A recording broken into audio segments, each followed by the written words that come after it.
In the last 10 years, we've seen the biggest tech boom ever. We saw salaries in tech going up, up, up. We saw the stock going up, and it was amazing. And now it looks like that's drawing near to a close. So what we're seeing now is much more chilling. We're seeing hiring slowdowns, we're seeing layoffs, and we're seeing big tech stocks getting slashed. For example, we've seen Google, Azure, GitHub freezing hiring. We saw Klarna laying off 10% of their employees, and we saw their valuation getting slashed by 85%.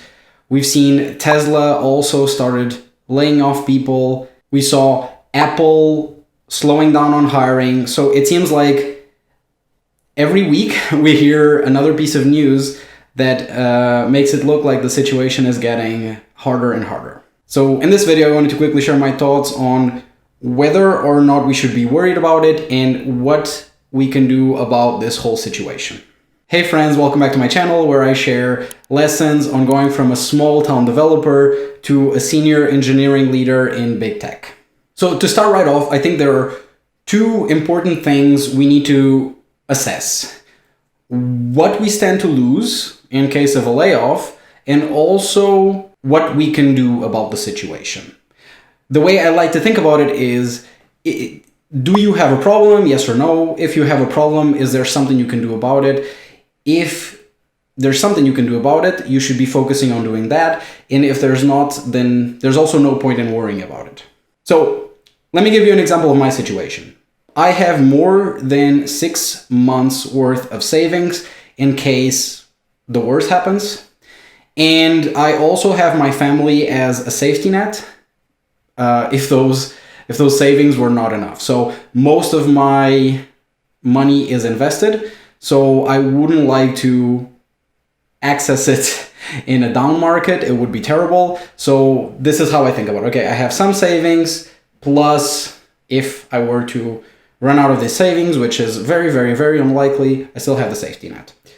So the biggest problem, I think the worst case scenario for me is I love my job, and if I wasn't able to do my job because the market turned and those opportunities were not there, I would be heartbroken about that. I would, however, survive. So that's basically how I look at this. It would be bad, but I would still have a roof over my head and food on the table. Yeah. So I would encourage you to basically do this same exercise. How are you in terms of savings? What's your worst case scenario? Do you have some safety net? And if your savings are low, just maybe grow that a bit so that you're a little bit less anxious about it. Maybe increase your sources of revenue, maybe not just your job, but maybe a second source of revenue if you can build that up. If you have an appetite for that, I don't know. For example, I like doing videos, and obviously YouTube at this scale doesn't give you any money, but like I'm for example making money on Skillshare, and I'm growing that side of a business. So yeah, it's just another source because I like to diversify. So the next step is to assess what kind of company you're in, and that should tell you a little bit what kind of risk you're exposed to. So for example, VC funded startups with huge losses are being encouraged to cut down on cost and lay off people. For those, hiring freezes happen and layoffs are also quite common. So there the risk is very high. Then you have big tech companies, hiring freezes there happen, so it's not unheard of. Layoffs in the tech side, much less common. So you have some safety net. You have also traditional companies, and in traditional companies, you're in general quite safe if you're in tech. So yeah, those are some buckets of where you can think of, like where does my company sit, where do I sit, and gives you some idea of the risk you're exposed to. The other thing I like to think about is, when I'm working for a company, am I working for a tech company or not? And a tech company is a company where tech is at the heart of the profits, and that's generally understood by the environment. I prefer to work in a tech company because it's more fun, there's more growth. What I bring to the table is more valued. There's more opportunities for also making more money, for your career growth when you are in a tech company. So it just aligns a little bit better with my values. I've worked in non-tech, I've worked in tech, and it's just a preference, right? There's no right answer. It depends on who's asking, right? Depends on your specific situation. I think as a tech person, it's better to be in a company where the tech is the profit center, because you're way less likely to get laid off, because that's where the revenue is coming from, and also there are just more career opportunities for you. On the other hand, if you are in a quite traditional company, you might be less likely to be affected by these market downturns, because a lot of these traditional companies that have been around for a very long time have very strong business models. So yeah, less likely to lay off people as well.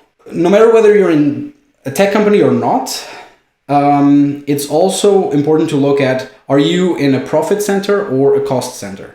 So a profit center is usually an area of the business that is responsible for making revenue, and a cost center is an area of the business that's responsible for making things run smoothly.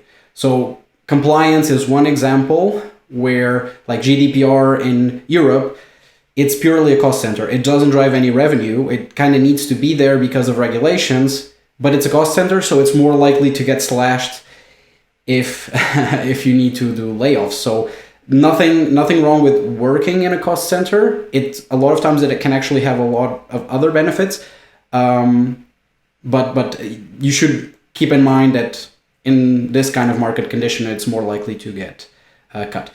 Just a rule of thumb, the closer you are to the money-making activities of a company, the better it is in terms of your job safety and also opportunities for promotion and making more money. It is not necessarily the most fun place to be. There are certain areas where it's not tied to revenue right now, it's purely cost, but eventually it might lead to a lot of revenue. And those places, like those innovation centers, can be a lot of fun to work in. So it's not a black and white decision that a profit center is better.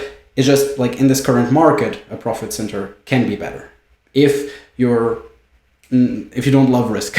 I personally think things are looking still pretty okay.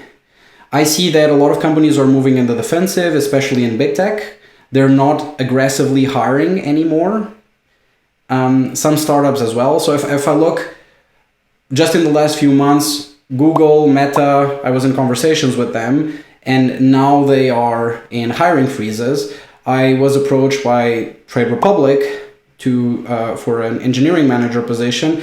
Now they're laying off people. So you see a lot of those cases, but at the same time, there's the other side of the spectrum of companies that are doing well financially and that actually see this as an opportunity to bring in more talent. So there's still aggressive hiring going on. An example is Adyen. It's an European company in payments. It's close to MySpace, that's why I think of it.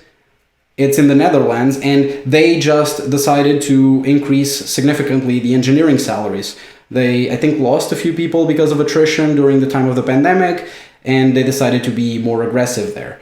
I think Amazon is also still hiring quite aggressively. So just because opportunities are drying up in some places doesn't mean that the rest of the market is drying up. Actually, it isn't, at least for now.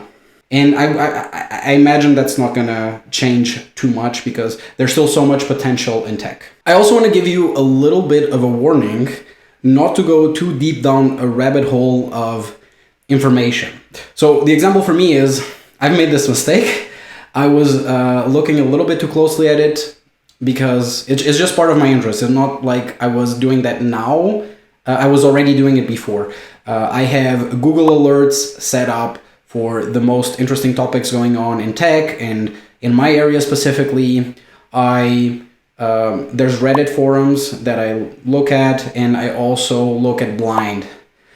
And there are significant disadvantages in doing that in the current situation. So you get a lot of negative news on when you set up these Google Alerts. Reddit is full of misinformation and negativity, and Blind is also full of toxicity and Yeah, just very negative things. And also the interesting thing is a lot of them are incredibly incorrect. So it's not because you have these sources of information that you're going to be well informed, because it's actually very hard to distinguish the truth from what's not true. Even when in big publications, I had the situation where when I know what's going on behind the scenes, I know very often that what's being posted as true is actually not true at all.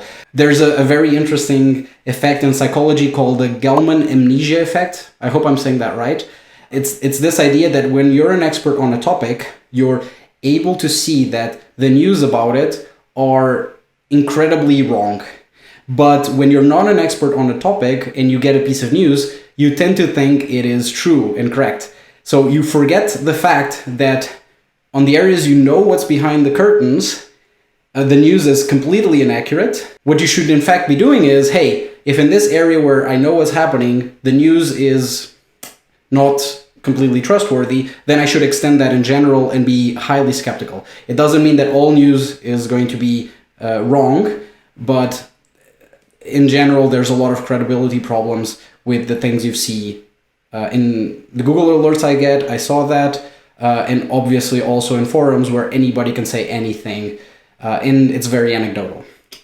I feel like looking at that, I became a bit more anxious about things that I don't actually have control over. So it's not super useful. So let's go through the main takeaways. So first of all, look at your savings. Do they look good? Do they not look good? And is there something you can do about that? Maybe cut off on some big spending that you were thinking of doing. If you're thinking of buying a house or a car, look into that. Maybe build some other sources of revenue if that's something that's in your interests. So that's one thing to look at. 2, check the nature of the company you're in to assess a little bit the risk. Check whether you're in a tech company. Check whether you're in which stage is it in, like venture-backed, early stage? Is it very strong already? Are you in a cost center versus a profit center? Maybe you can make an internal move if you're in a cost center to go to a profit center without changing companies. So those are some things.